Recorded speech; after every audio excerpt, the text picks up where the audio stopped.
Count it all joy. Being persecuted and lied about, count it all joy. You're being slandered, count it all joy.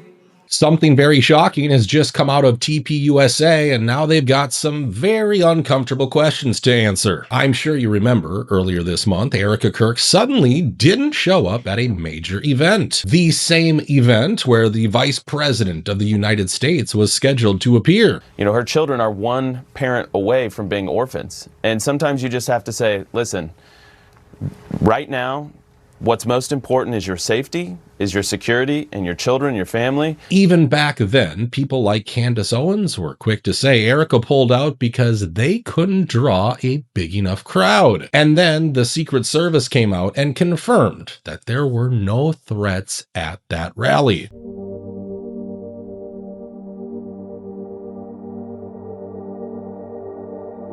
But now things have taken a very different turn. An insider from TPUSA has come forward with claims that seem to confirm what a lot of people were already suspecting. Her name is Caroline, and she just resigned as president of TPUSA at the University of Georgia. She is one of the people who were actually spearheading that event. And in her resignation letter, she didn't hold back. She wrote, "Turning Point USA was founded to promote truth, fight for conservative values, encourage independent thought, and defend free speech. However, it became abundantly clear to me following our event on April 14th that TPUSA's mission and purpose have been lost along the way." Now, that already goes against what J.D. Vance told us about Erika. But so Erika's struggling with this, and of course that's terrible.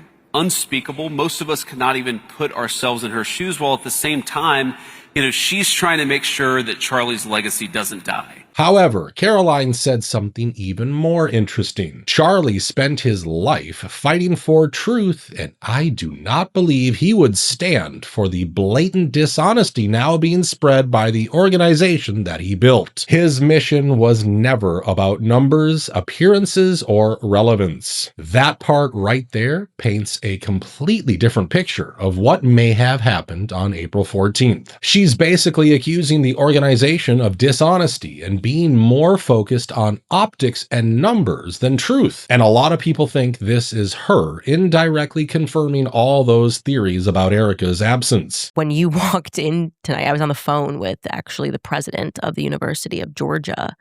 And this is for the Turning Point USA chapter. And there had just been this situation where Erika wasn't going because the crowd size, and she said that was it. It was the crowd size. We told them that it wasn't going to be a big crowd. We were concerned the entire time. We had communicated this to them that people didn't want to go. Conservatives didn't want to go because they don't like Erika. And they told us to keep going. And then Erika abandons that commitment in the last moment, and they get on stage and they blame the world. It's like you didn't show up for your commitment, and now you're telling the world that she had death attacks or death threats, and that wasn't true. And so the students are resigning. She's resigning her post, and she said, I examine the same psychological tactics.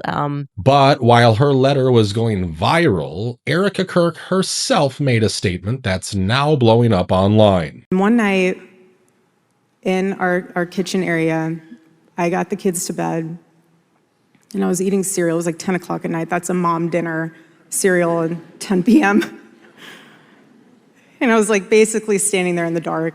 And I looked over to the side of the wall. And when we first moved into that, we live in a small condo. When we first moved in there, Charlie and I put the Bible verse of James chapter 1, verses 2 through 4 alongside of it. And I stood there and I looked at it, and I was milk and cereal in my mouth, and I was like, count it all joy. And I just stood there. Count it all joy. Being persecuted and lied about, count it all joy. You're being slandered, count it all joy. You're being lied about, Count it all joy. Your church is being persecuted. Count it all joy. There's graffiti all over it now. Count it all joy. You have people coming in and out of your congregation. Count it all joy. Count it all joy. At this point, things are clearly not looking as solid as they did just a few months ago. But the organization received more bad news. We know Erika has been pushing for a speedy trial, but apparently it could take years before that even happens. What would your bet be on when we might finally start empaneling jurors for this trial? Early 2028. I would put the over-under on early 2028. 2028. It's just the nature of capital cases. And in a case like this as well, it's already being kind of foreshadowed that there are going to be many technical types of challenges to the evidence. Now, while all of this was unfolding, something else grabbed people's attention. First Lady Melania Trump once again shocked a lot of people with her comments on AI.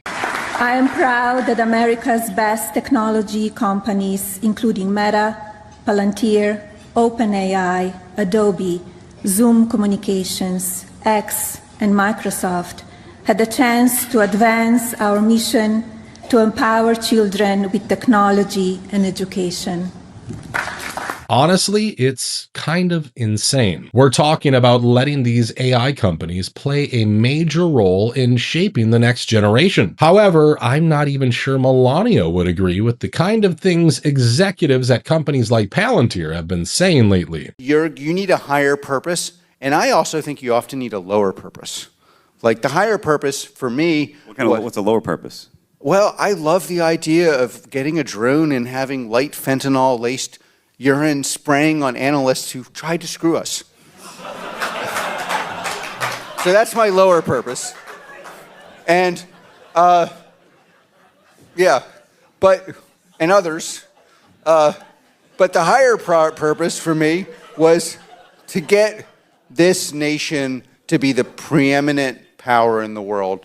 Because whatever faults we have, they're nothing like anyone else's. Things aren't any better at OpenAI. Recent reports show insiders calling Sam Altman everything from a sociopath to a pathological liar. And when it comes to Microsoft, I don't even need to tell you what kind of unhinged plans Bill Gates has for the world. So yeah, it's wild that we're handing over so much influence to these companies, especially when things are already getting controversial.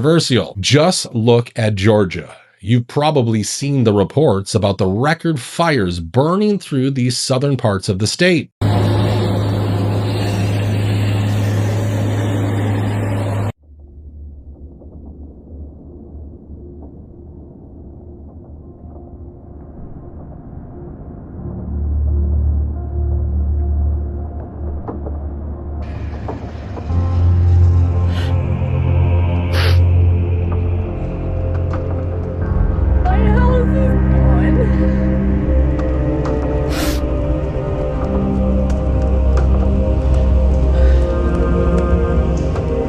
Now, a congressional candidate is making some pretty alarming claims about what's really going on. Listen, I try not to say things that I don't fact check or that are unfounded.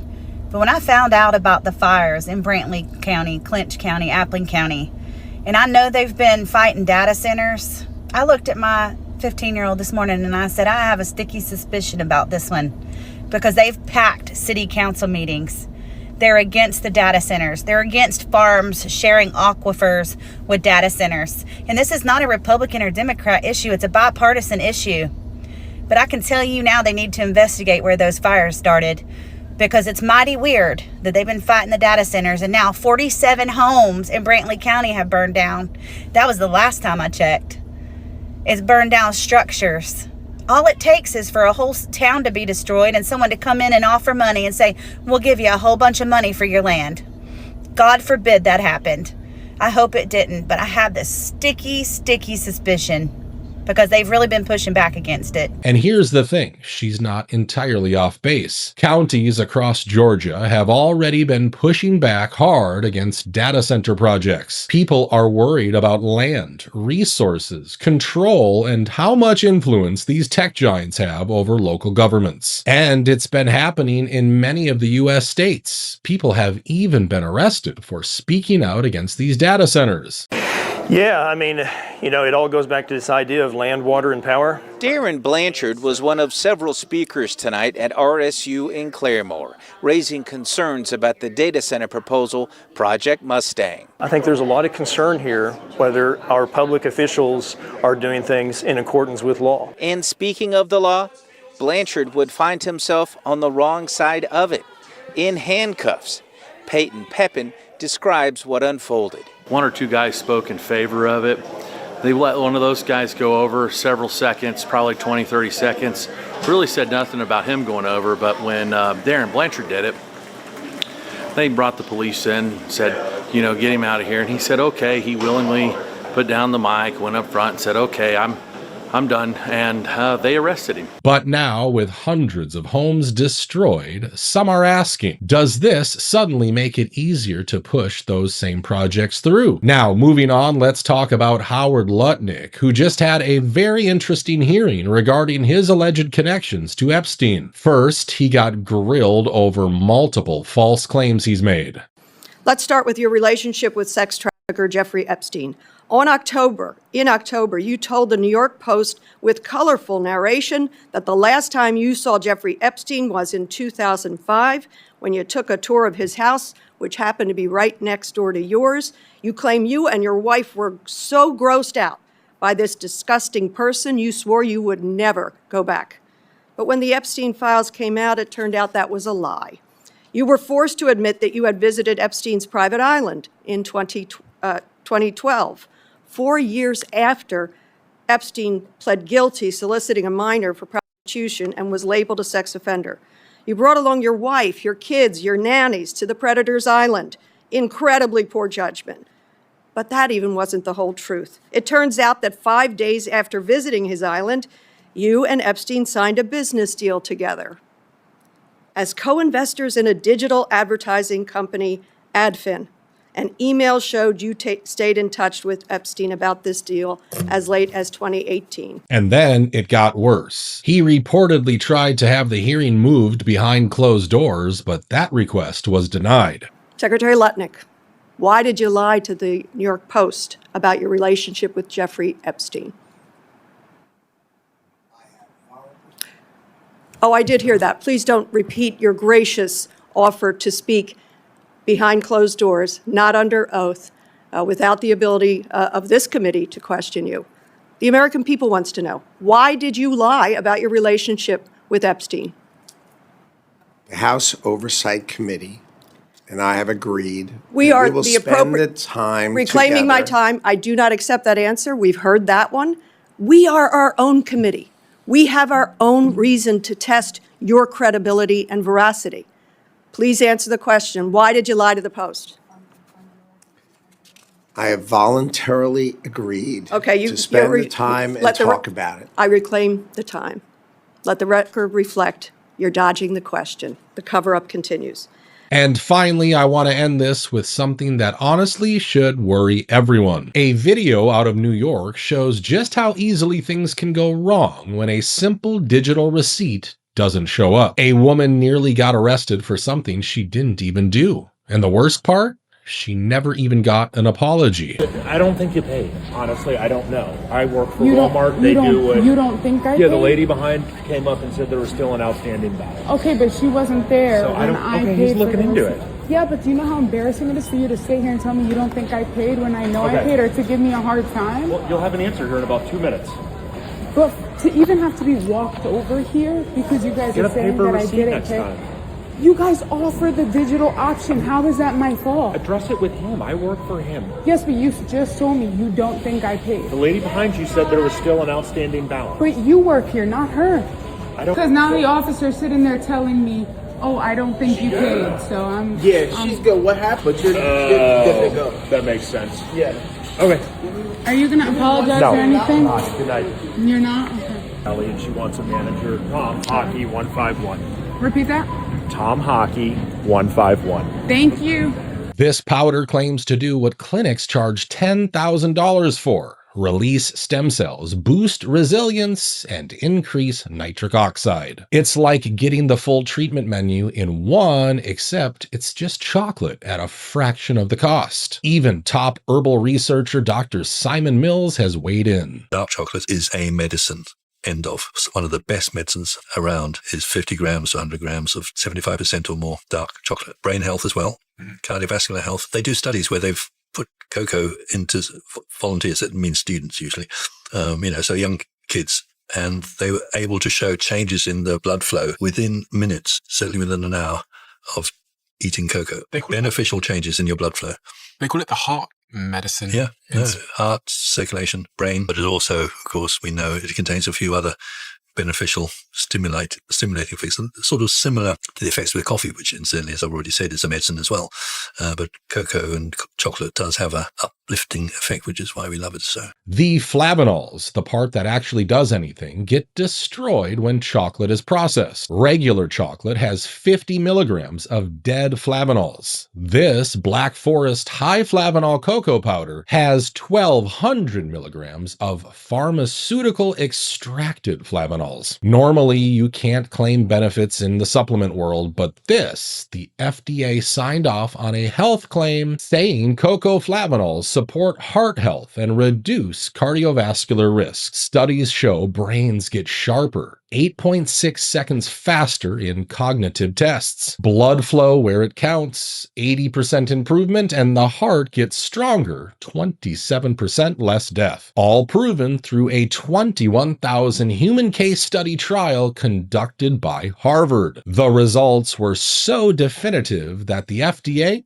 had to approve it. They never do that. They take the finest cocoa, they extract the flavonols, and they concentrate it into this, made right here in the USA. Black Forest just launched their biggest deal of the year, and it's insane. Buy one, get one free on their best-selling cocoa flavonols formula. This ends in 48 hours, and when it's over, it's gone for good. Cocoa prices have been skyrocketing worldwide over the last few months, so I don't expect prices to be this cheap ever again. So if you've been thinking about trying it, act now.